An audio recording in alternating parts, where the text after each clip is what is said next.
الحمد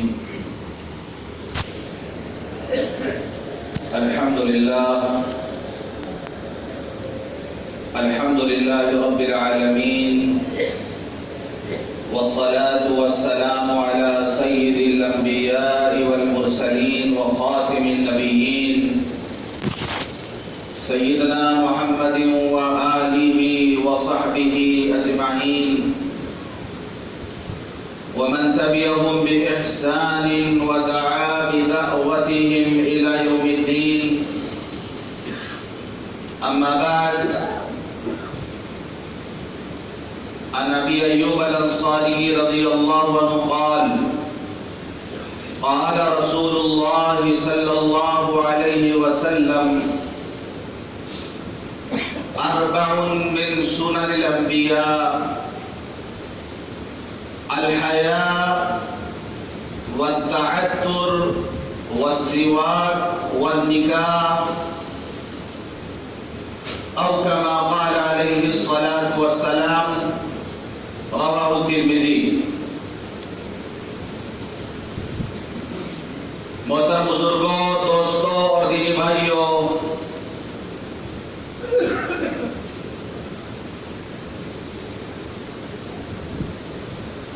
ابھی میں نے آپ حضرات کے سامنے ترمذی شریف کی ایک حدیث پڑھی ہے. اس حدیث کے راوی ہیں میزبان رسول حضرت ابو ایوب انصاری رضی اللہ عنہ. یہ وہ خوش قسمت صحابی ہیں کہ مدینہ منورہ کے تمام مکانات کو چھوڑ کر ان کے مکان کو اللہ نے حضور پاک صلی اللہ علیہ وسلم کی میزبانی کے لیے قبول فرمایا تھا. وہ روایت کرتے ہیں کہ حضور پاک صلی اللہ علیہ وسلم نے ارشاد فرمایا: چار چیزیں انبیاء کی سنت ہیں،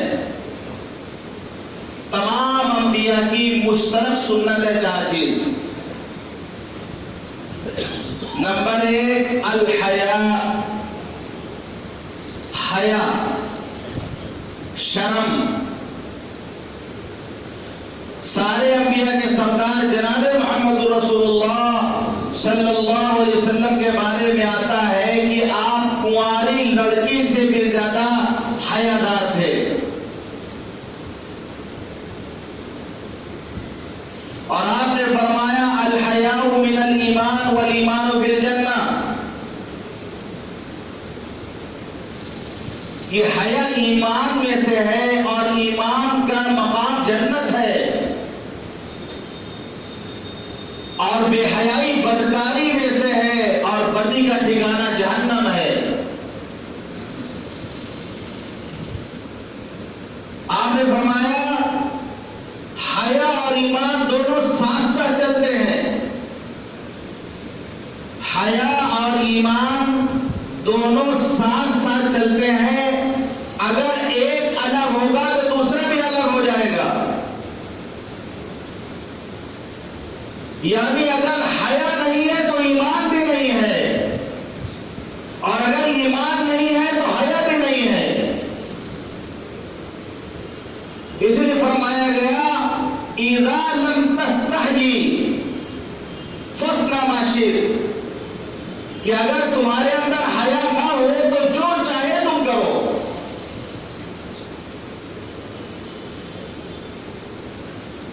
تو حیا، انسان کے اندر حیا کا ہونا، یہ تمام انبیاء کی مشترک سنت ہے کہ انسان کے اندر حیا ہو، شرم ہو، بے حیائی سے وہ دور ہو. دوسری چیز آپ نے فرمائی والتعطر، خوشبو. یہ خوشبو سارے انبیاء کی سنت ہے. خوشبو استعمال کرنا چاہیے، خوشبو لگانا چاہیے. عربوں کے یہاں خوشبو کا بہت رواج ہے. وہ خوشبو بہت استعمال کرتے ہیں، گھروں میں استعمال کرتے ہیں، اپنی محفلوں میں استعمال کرتے ہیں.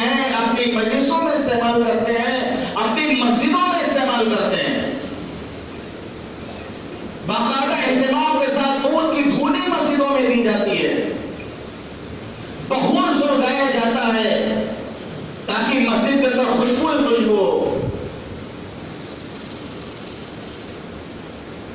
کاش یہ چیزیں ہمارے یہاں بھی ہوں. بہت سے لوگوں کو خوشبو سے الرجی ہوتی ہے، خوشبو نہیں پسند نہیں. بعض لوگ ایسے ہیں جو صرف عید اور بقرعید کے دن خوشبو لگاتے ہیں. بعض وہ لوگ ہیں جو صرف جمعہ خوشبو لگاتے ہیں. جبکہ آدمی کو روزانہ خوشبو کا استعمال کرنا چاہیے تاکہ جب ہم مسجد میں آئیں تو آپ کے جو بغل میں نمازی ہیں ان کو فرحت محسوس ہو، ان کو اچھا لگے. عربوں کو دیکھا گیا کہ وہی طرح یہاں لگاتے ہیں، گلے کی اس طرف ادھر لگاتے ہیں، اس طرف لگاتے ہیں تاکہ سامنے والے سے جب وہ معاندہ کرے، ان کے ہاں معاندہ کرنا سنت ہے. یہ ہمارے یہاں نہیں ہے چیز. ہم سلام مسافر میں اتفاق کر لیتے ہیں، عربوں کے یہاں معاندہ ہے، یہ سنت ہے. ہمارے ایک ہی موقع پر معاندہ ہوتا ہے جب کسی لڑکے کا نکاح پڑھا دیا جائے تو جو بری طریقے سے معاندہ کریں گے کہ نکاح پڑھانے والے مولوی صاحب اسٹیج سے دھکے کھا کے کہیں جائے وہ، لیکن ہر ایک اس سے اس وقت گلے ملے گا. یہی وہ بقرعید ملتے ہیں. عید کی نماز کے بعد، بقرعید کی نماز کے بعد جہاں ثابت نہیں ہے ملنا. لیکن ہاں اگر کوئی سفر سے آیا ہے، کوئی باہر سے آیا ہے، کسی سے ہماری ایسی ملاقات ہو رہی تو اس سے معانقہ کرنا سنت ہے. تو عرب معانقہ کرتے ہیں تو جب گلے ملتے تو وہ اس لیے یہاں پیٹر لگاتے ہیں تاکہ معانقہ کرنے والا جب معانقہ کرے تو اس کو جو مزہ آ جائے، اس کو خوشبو پہنچے. اور نماز میں بھی جب آئیں گے تو ادھر لگا کہ ادھر والا خوشبو محسوس کرے گا، ادھر والا بھی خوشبو محسوس کرے گا.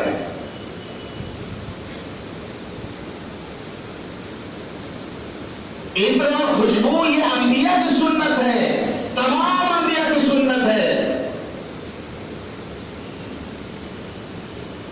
خود کالی کملی والے جناب محمد رسول اللہ صلی اللہ علیہ وسلم کی سنت ہے کہ آپ جو ہے خوشبو واپس نہیں کرتے تھے. اگر کوئی خوشبو پیش کرتا تو آپ واپس نہیں کرتے تھے اس کو، جبکہ آپ کی ذات ایسی تھی کہ آپ کے پسینے میں خود اتنی خوشبو تھی کہ دنیا کے سارے ایک طرف خوشبو ایک طرف اور جناب محمد رسول اللہ صلی اللہ علیہ وسلم کا مبارک پسینہ ایک طرف. آپ نے فرمایا خوشبو کا ہدیہ واپس نہیں کرنا چاہیے، پھول کا ہدیہ واپس نہیں کرنا چاہیے. آپ نے فرمایا صلاۃ سنت ترد، تین چیزیں ہیں اگر کوئی تمہیں دے ہدیہ کرے تو واپس نہیں کرنا چاہیے. نمبر 1 تکیہ. کوئی تکیہ آپ کی خدمت پیش کر رہا ٹیک لگا کر بیٹھ جائے، آپ اس کو استعمال کر لیں، لیٹ جائے، یہ نہیں کہ ہم کو تکیہ نہیں چاہیے. دوسرا تیل، اگر کوئی تیل لگانے کے لیے دے رہا، استعمال کرنے کے لیے دے رہا تو اس کو لے لینا چاہیے، تھوڑا ہی چاہے لگا لے لیکن واپس نہیں کرنا چاہیے. اور تیسری چیز ہے دودھ. حاجی اسلام صاحب کہہ رہے دودھ.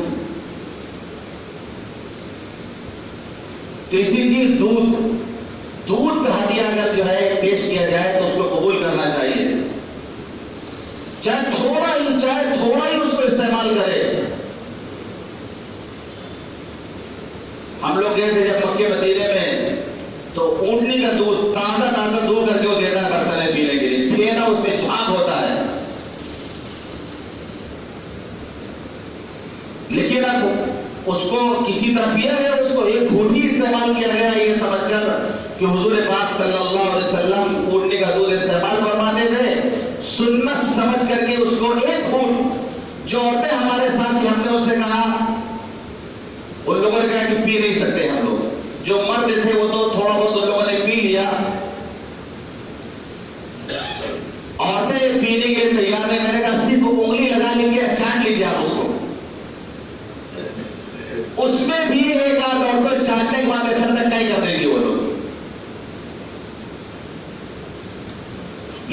اس کو شوق سے پیتے ہیں. تو 3 چیزیں واپس نہیں کرنی چاہیے. تو خوشبو لگانا یہ بھی انبیاء کرام کی مشترک سنت ہے.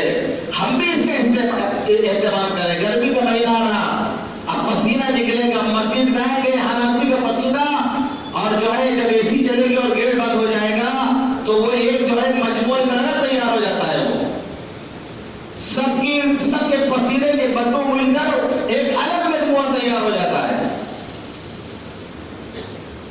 تو خوشبو کا اہتمام کریں، روزانہ خوشبو لگایا.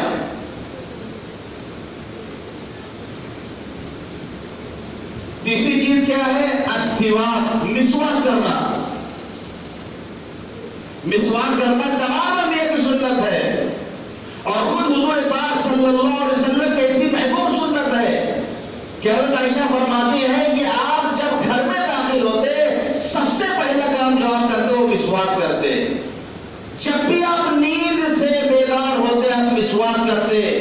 آپ نے فرمایا سواک مطہرۃ للفم ومرضاۃ للرب، کہ مسواک کرنا یہ منہ کے لیے خوشبو کی چیز ہے، پاکی کی چیز ہے، صفائی کی چیز ہے، اور رب کو بہت زیادہ راضی کرنے والی چیز ہے.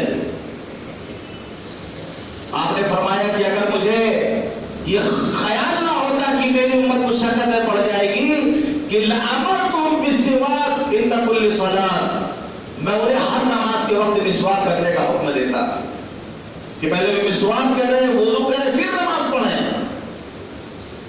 لیکن آپ نے حکم نہیں دیا تاکہ امت مشقت میں نہ پڑ جائے.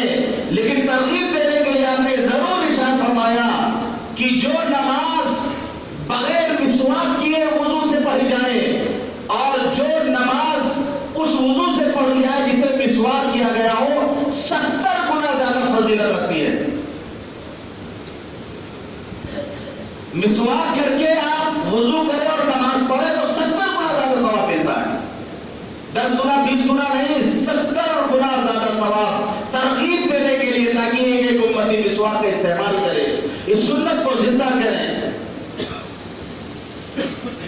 اور چوتھی چیز ہے النکاح، نکاح کرنا.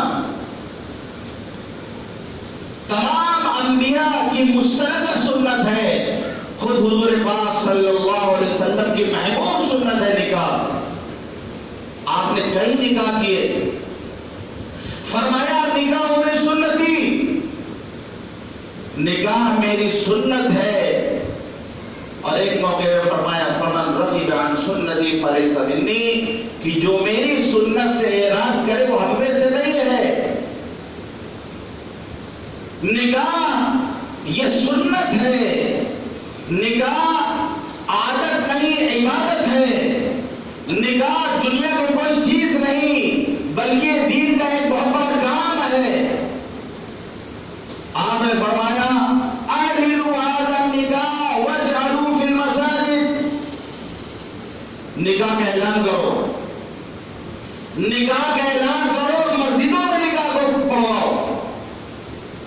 حضور صلی اللہ علیہ وسلم کو کیا تعلیم دیتے ہیں؟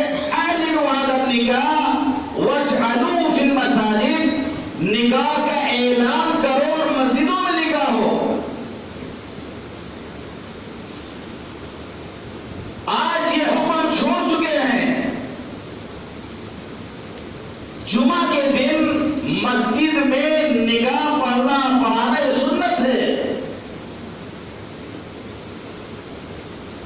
آج ہماری حالت یہ ہو گئی ہے کہ نکاح ہوگا وہ سجے سجا ہوئے اسٹیج پر، نکاح خطبہ وہاں پڑھایا جائے گا، ایجاب قبول وہاں ہوگا. وہاں حالت یہ ہوتی ہے کہ ایک طرف نکاح ہونا ہوتا ہے، دوسری طرف کچھ لوگوں کا پورا دھیان کھانے کی پلیٹ کی طرف ہوتا ہے. ظاہر سی بات ہے بارات لیٹ سے جاتی ہے، دیر سے پہنچتے سب رہتے بھوکے. اب اسی میں نکاح پڑھانے کے بھی ہے بیچ میں، تو اکثر لوگوں کا دھیان جو ہے نکاح کے خطبے سننے سے زیادہ دھیان کھانے کے پلیٹ کی طرف لگا ہے. پلیٹ لگی کہ نہیں لگی. کچھ لوگ ہوتے ہیں جو گپ شپ کیا کرتے ہیں بیٹھ کے بات کچھ لوگ ہوتے جو سگریٹ پیا کرتے ہیں، اسموکنگ کرتے ہیں، کچھ لوگ ہوتے جو پان کھایا کرتے ہیں، پڑیا کھایا کرتے ہیں. یہ نکاح کی محفل وہاں پہ منعقد ہوتی ہے شادی میرج والوں میں، جبکہ ایک عبادت ہے نکاح. عبادت کی طرح ہونی چاہیے. ظاہر سی بات ہے جب عبادت مسجد میں ہوگی، نکاح جب مسجد میں پڑھایا جائے گا تو کھانے کی نہیں، کسی کی رال نہیں ٹپک رہی ہوگی، کوئی بات چیت نہیں کر رہا ہوگا، کوئی سگریٹ نہیں پی رہا ہوگا، کوئی پان پڑیا مسجد میں نہیں کھا رہا ہوگا، بلکہ سارے لوگ باوضو ہو کے مسجد میں بیٹھے ہوئے ہوں گے. نئی زندگی کی شروعات ہو رہی ہوگی برکت کے ساتھ کہ جتنے لوگ مسجد میں موجود ہیں باوضو ہو کے بیٹھے ہوئے ہوں گے. اسی لیے آپ نے فرمایا کہ نکاح کا اعلان کرو، مسجدوں میں کرو. اس کو، اس سنت کو زندہ کرنے کی ضرورت ہے. آج اگر کوئی ہمت کرتا ہے کہ ہم نکاح مسجد میں پڑھوائیں گے تو گھر والے، برادری والے کہتے ہیں یہ کون سا ڈرامہ کام کر رہے ہو؟ ایسا تو کبھی نہیں سنا کہ کسی کا نکاح مسجد میں ہوتا ہو. کیا مزہ آتا، وہاں اسٹیج سجایا جاتا ہے، وہاں کرسی پر تم باجوان ہوتے اور مولوی صاحب نکاح پڑھاتے، کیا بڑھیا لگتا وہاں پر. مسجد میں سادہ سے نکاح پڑھاؤ گے. یعنی اگر کوئی ہمت کر کے کرنا چاہتا ہے تو گھر کی عورتیں جو ہے دبا اس کو بیٹھا دیتی ہیں کہ نہیں کرنے دیں گے، برادری والے اس کو جینے نہیں دیتے کہ ایسا نہیں کرنے دیں گے تم کو. یاد رکھیے ہمارے یہاں ہم جس ملک میں رہتے ہیں برادران وطن کے ساتھ رہتے ہیں، ایک شادی ہمارے یہاں پہ ہوتی ہے اور دوسری میت جو ہمارے یہاں ہوتی ہے. ان دو چیزوں میں برادران وطن کا بہت زیادہ اثر ہمارے یہاں آیا ہے جو اسلام کے خلاف ہے. جیسے لڑکے کو جو ہے 3 دن پہلے ہلدی لگا دیے، اب گھر سے باہر نہیں جا سکتا ہو، مسجد نماز نہیں پڑھنے آ سکتا جماعت سے، کیونکہ ہلدی لگی ہوئی، باہر نہیں نکلنا چاہیے اس کو. ہاتھ میں کیا باندھتے ہیں، پھول بھی لگا تو باندھتے ہیں ہاتھ میں. اب تو اتنا جانتے نہیں سب کیوں باندھتے ہیں، لیکن اسلام میں قرآن حدیث میں کہیں نہیں ہے. اب ہلدی لگ رہی ہے، چلی لڑکی ساتھ ہے، ٹھیک ہے گھر میں رہے گی نہیں نکلے گی، لیکن لڑکا باہر نہیں نکلے. اور نماز تو جنگ کے میدان میں بھی معاف نہیں ہے، نماز تو بیماری میں بھی معاف نہیں ہے کہ اگر کھڑے ہو کر نماز نہیں پڑھ سکتے تو بیٹھ کے پڑھو، بیٹھ کے نہیں پڑھ سکتے لیٹ کے پڑھو، نماز اس حالت میں بھی معاف نہیں ہے. اور جب مہندی لگنے لگے گی تو اب لڑکا گھر سے باہر نہ نکلے، یعنی نماز چھوڑ کے گھر میں پڑھ رہے ہو. کیوں؟ اس لیے کہ پورے کپڑے میں مہندی لگی، 3 دن نہا بھی نہیں سکتا وہ بیچارہ. یعنی اگر ہلدی لگ گئی ہے اس کو تو اب وہ نہارے بناؤ گے اس کے لیے. یہ سب عورتیں یہ فتویٰ لے کے آئی ہیں، سب عورتوں کی کتابوں میں فتویٰ ہے، اسلام اور شریعت کتاب میں سب نہیں ہے. تو نکاح کرنا یہ سنت ہے، تمام انبیاء کی سنت ہے. سنت کو سنت سمجھ کے کیا جائے، سنت کو عبادت سمجھ کے کیا جائے، ایک عادت سمجھ کر نہ کیا جائے. آپ نے ترغیب دیا معاشر الشباب، من استطاع منکم الباءة فلیتزوج فإنه أغض للبصر وأحسن للفرج ومن لم يستطع فعليه بالصوم فإنه له وجاء أو كما قال عليه الصلاة والسلام. یا معاشر الشباب، اے جوانوں، من استطاع منکم الباءة، تم میں سے جو گھر بسانے کی استطاعت رکھتا ہے، جو ایک گھر بسا سکتا ہے، ایک لڑکی کو لے جا کر اس کا گھر بسا سکتا ہے، فلیتزوج، اس کو چاہیے کہ وہ نکاح کر لے. اگر وہ اتنا کما لیتا ہے کہ ایک گھر بسا سکتا ہے وہ، تو اس کو چاہیے کہ وہ نکاح کر لے. یہ نبی کی تعلیم ہے. اگر نہیں کماتا ہے، گھر نہیں بسا سکتا ہے، لڑکی کو لے جا کے لڑکی پر بھی ظلم کرے گا، گھر والوں پر بھی ظلم کرے گا، سسرال والوں پر ظلم کرے گا، تو اس کو نکاح نہیں کرنا چاہیے. ہمارے یہاں حالت آج یہ ہے کہ لڑکا گھر نہیں بسا سکتا، لڑکی والے گھر بھی رہنے کے لیے دیں، کیونکہ ہم لڑکے والے، ہم نے لڑکا پیدا کیا ہے. آپ کا سب سے بڑا جرم یہ ہے کہ آپ نے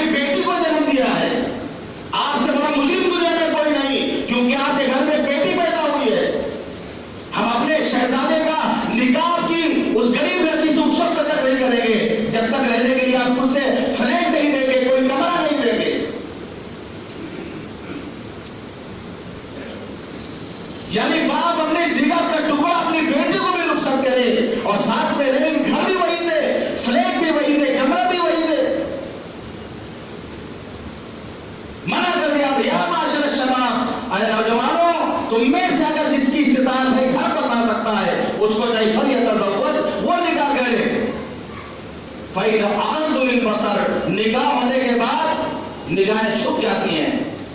وَأَحْسَنُ لِلْفَرْجِ، نگاہ شرم کو کی حفاظت کرتا ہے. پھر آپ نے وہ عمل نہیں کر سکتے جو گھر نہیں بسا سکتا ہے، جو گھر نہیں بسا سکتا، بہن القائل ہے، ایک نمبر کا قائل ہے، کام نہیں کرتا، کماتا نہیں ہے، گھر بسا نہیں سکتا، تو کیا کرے پھر وہ؟ فَعَلَيْهِ بِالصَّوْمِ، اس کو چاہیے وہ روزہ رکھے، روزہ رکھ کر اپنا وقت کاٹ کر اپنی زندگی گزارے. فَإِنَّهُ لَهُ وِجَاءٌ، اس لیے کہ روزہ رکھنا شہوتوں کو توڑ کے رکھ دیتا ہے. ظاہر سی بات، آدمی بھوکا پیاسا سارا دن رہے گا، کیا جذبات اس کے اندر ابھریں گے؟ روزہ شہوتوں کو توڑ دیتا ہے. جب انسان کا پیٹ بھرتا ہے تب شہوت اس کو سوچتی ہے. آپ نے فرمایا تُنْكَحُ الْمَرْأَةُ لِأَرْبَعٍ لِمَالِهَا وَلِحَسَبِهَا وَلِجَمَالِهَا وَلِدِينِهَا فَاصْبِرْ بِذَاتِ الدِّينِ.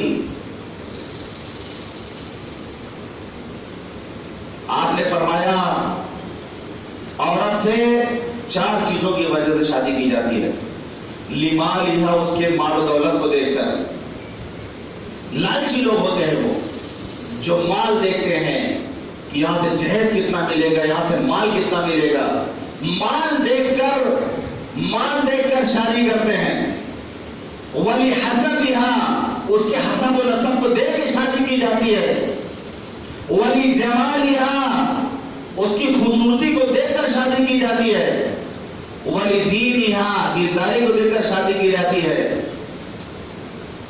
4 چیز آپ نے فرمائی، مال دیکھ کر، حسب و نسب دیکھ کر، حسن و جمال دیکھ کر، دینداری دیکھ کر. بیچارہ غریب آخر میں دینداری دیکھ کر پھر آپ رائے دیتے ہیں. اب امت کو رائے دیتے ہو، قسم خدا کی جناب محمد رسول اللہ صلی اللہ علیہ وسلم کی رائے سے بڑھ کر کوئی رائے نہیں ہو سکتی. آپ رائے دیتے فَاصْبِرْ بِذَاتِ الدِّينِ، دیکھو دیندار کو ترجیح دینا، دیندار کو ترجیح دینا. یہ مال وقتی چیز ہے، مال ہاتھوں کا میل ہے. مال دے کے شادی کیا، اس لڑکی کے اندر دین نہیں تھا، اس لڑکی کے اندر اخلاق نہیں تھا، تم نے مال دے کے شادی کیا. ہو سکتا ہے ساری زندگی تمہیں رونا پڑے، وہ نہیں جانے کہ تمہارے کیا حقوق ہے، تمہارے گھر والوں کے کیا حقوق ہیں، بچوں کے کیا حقوق ہیں، بچوں کی تربیت کیسے کی جاتی ہے، اس کو کچھ پتہ ہی نہیں. بہت اعلیٰ حسب و نسب دیکھو گے، ایک حد تک دیکھنا چاہیے کیونکہ ظاہر میچنگ بھی کوئی چیز ہوتی ہے، میچنگ ہونا بھی ضروری ہے ورنہ زندگی گزرتی نہیں. پتہ چلا ابا کی دکان ہے، گھر میں ادھر کا گوڈاؤن ہے اور شادی کر دیا راجہ بازار چمڑے والے سے، جس کے بدن سے رات دن چمڑے کی بدبو آتی ہے. لڑکی کیسے رہے گی اس کے ساتھ؟ تو میچنگ بھی ضروری ہے، دیکھا جائے گا وہ سب. وَلِجَمَالِهَا، خوبصورتی جو کہ آج نمبر 1 پر ہے. ہر ایک کو مسور چاہیے، وہ جو ہے وہ کیسا ہے چاہے الٹا کہو کیوں نہ ہو، لیکن سب کو مسور چاہیے. سب کی شرط ہے کہ اس کو خوبصورت لڑکی چاہیے. بیچاری یہ کالی لڑکیاں کہاں جائیں گی، یہ کالی لڑکیاں کہاں جائیں گی؟ سب کھالی اوپر کی چمڑی دیکھ رہے ہیں، سب کو گورا رنگ چاہیے. جبکہ شاعر نے کہا ہے حسن صورت عارضی ہے، حسن سیرت مستقل، اس سے خوش ہوتی ہیں آنکھیں، اس سے خوش ہوتا ہے دل. چہرہ خوبصورت ہوگا آنکھوں کو اچھا لگے گا، لیکن دل اچھا ہوگا تو دل کو اچھا لگے گا. اور حسن کیا ہے؟ 4 دن کی چاندنی پھر اندھیری رات ہے، 4 دن کی چاندنی پھر اندھیری رات ہے. صورت وقتی ہوتی ہے، ایک وقت آئے گا جن آنکھوں کی شاعری کی آنکھوں پر شاعری کرتا تھا اور جو ہے ہرن کی آنکھوں سے مثال دیا کرتا تھا، انہیں ایک وقت آتا ہے کہ انہیں آنکھوں پر موٹے موٹے گلاس بڑے پاور کے چشمے لگا دیے جاتے ہیں، جن زلفوں کو بکھیر کر کے اور ان کی چھیٹوں کی تعریف کیا کرتا تھا، جن زلفوں میں شاعری کیا کرتا تھا. ایک وقت آتا ہے وہی زلفیں گرتے گرتے ایسی ہو جاتی ہے جیسے جو گدھی کا تم ایسی ایسی باقی رہ جاتی ہیں. وہ جس رخسار کی سرخی کی تعریف کیا کرتا تھا وقت آنا چھٹیاں پڑ جاتی ہیں اس پر. لیکن اگر سیرت لڑکی کی اچھی ہے یہ ہمیشہ باقی رہنے والی ہے. تو فرمایا فصل بذات الدین تریبت یداک، دیندار کو ترجیح دینا، دیندار کو ترجیح دینا. مزے میں رہو گے، دونوں ہاتھوں میں لڈو رہے گا. تو چار چیزیں بہترین عورت میں چار چیزیں ہونی چاہیے. جو اچھی عورت ہوتی ہے اس میں چار صفات ہونی چاہیے. نمبر ایک، جب شوہر اس کو کسی چیز کا حکم دے تو اس کو کرے. نمبر دو، شوہر اس کو دیکھے تو طبیعت خوش ہو جائے دیکھ کر، سارے دن کی تکان بھول جائے. وہ ایسی بڑی سوری شوہر کے سامنے رہے. ابھی حال یہ سارا میک اپ کا سامان شوہر کے پیسے سے آتا ہے اور شوہر دیکھنے کو طرف چاہتا ہے. سب جو ہے محلے کی عورتیں شادی کی پارٹیوں میں دیکھتی ہیں. بیوی نے کہا کہ شوہر سے کپڑا سلا دو. شوہر نے کہا تو الماری تو کپڑے سے بنا ہوا ہے. کہنے لگے کہ یہ سارے سوٹ تو محلے کی عورتیں دیکھ چکی ہیں. تو شوہر نے کہا ایسا ہے کپڑا کی سلوائے، چلو پہلے ہی بدل دیتے ہیں. شوہر دیکھے تو اس کا دل خوش ہو جائے. اور تیسرا ہے کہ شوہر اگر کسی بات پہ قسم کھا لے تو بیوی کو چاہیے کہ اس کے قسم کو پورا کرنے میں اس کا ساتھ دے. اور چوتھی صفت اس کو ہونی چاہیے کہ شوہر اگر غیر حاضر ہو تو اس کے گھر کو اپنی عزت کی حفاظت کرنے والی ہو. ایک مرتبہ حضور پاک صلی اللہ علیہ وسلم کی دربار لگا ہوا تھا. یہ موضوع تھا کہ کون عورت سب سے اچھی ہوتی ہے. صحابہ کرام رائے دے رہے تھے، عورتوں کی صفات بیان کر رہے تھے. حضرت علی رضی اللہ عنہ اپنے گھر اٹھ کر گیا ہے وہاں سے اور اپنی بیوی حضرت فاطمہ الزہرا رضی اللہ عنہ سے فرمایا کہ حضور پاک صلی اللہ علیہ وسلم کی مجلس میں آج یہ گفتگو ہو رہی تھی کہ سب سے اچھی عورت کون ہوتی ہے. تو حضرت فاطمہ نے کہا میں بتاؤں سب سے اچھی عورت کون ہوتی ہے. حضرت نے بتائیے کون سی عورت سب سے اچھی ہوتی ہے. تو حضرت فاطمہ نے فرمایا رضی اللہ عنہ کہ سب سے بہترین عورت وہ ہوتی ہے جو کسی غیر مرد کو نہ دیکھے اور کوئی غیر مرد اس کو نہ دیکھنے پائے. حضرت علی واپس تشریف لے کر مجلس میں حضور پاک صلی اللہ علیہ وسلم سے فرمایا کہ آپ کی لاڈلی نے یہ جواب دیا ہے کہ سب سے اچھی عورت وہ ہوتی ہے جو کسی غیر مرد کو نہ دیکھے اور کوئی غیر مرد اس کو نہ دیکھنے پائے. آپ نے فرمایا فاطمہ بضعۃ منی، فاطمہ تو میرے جگر کا ٹکڑا ہے. اللہ والے فرماتے ہیں کہ بیوی ایسی بیوی تلاش کرو جس میں چار صفات ہوں. نمبر ایک، چہرے پہ حیا ہو. نمبر دو، زبان میں مٹھاس ہو. نمبر تین، دل میں نیکی ہو. نمبر چار، کام میں پھرتی ہو. یہ چار صفات اگر ہے عورت کے اندر تو نکاح کرو اس سے. تو آج ہماری حالت یہ ہے کہ ہم سب کچھ دیکھتے ہیں شادی کے موقع پر، لیکن نہ لڑکے والے لڑکی کی دینداری کو دیکھتے ہیں اور نہ ہی لڑکے والے لڑکے کی دینداری کو دیکھتے ہیں. جس کا نتیجہ یہ ہوتا ہے، سامنے آتا ہے کہ جب نکاح پڑھانے کے لیے مولانا صاحب جاتے ہیں تو پھر لڑکی والے بھی کہتے ہیں، لڑکا والے بھی کہتے ہیں مولانا صاحب کلمہ ہی پڑھا دیجیے، کلمہ پڑھا دیجیے. پتہ نہیں زندگی میں لوگ کبھی کلمہ پڑھیں گے نہیں پڑھیں. یہ ہے ہماری دینداری کا حال. ارے مسلمان لڑکی کا نکاح پڑھانے جا رہے ہیں، ایک مسلمان لڑکے کا نکاح پڑھانے جا رہے ہیں، اس کو کلمہ پڑھانے کی ضرورت ہے.